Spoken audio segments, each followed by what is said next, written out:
don't know if you've ever noticed the exploding, expansive interest in the subject of power, or in particular, empowerment.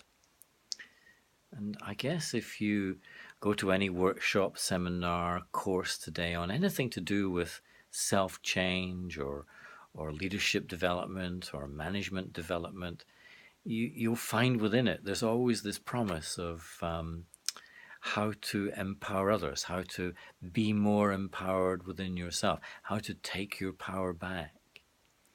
So I got very curious about this a few years ago, and so I wanted to know exactly what is power, and how do you empower someone, and how does someone empower you?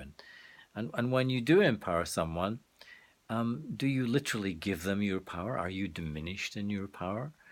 And if so, why so? If not, why not? And is it possible to empower yourself? And so I guess that's why this week, Thursday night, at COTRUGLI Business School, we're going to explore what I call the mythology of self-empowerment. And the reason I call it mythology is that when I really investigated this particular subject area, I found there's many myths and many illusions, many confusions around the whole subject of power and people, and whether it's personal or impersonal, whether it's in a context of informal relationships or the formality of an organization. So Thursday, 6 o'clock, COTRUGLI Business School, 10th of May, the mythology of self-empowerment. See you there.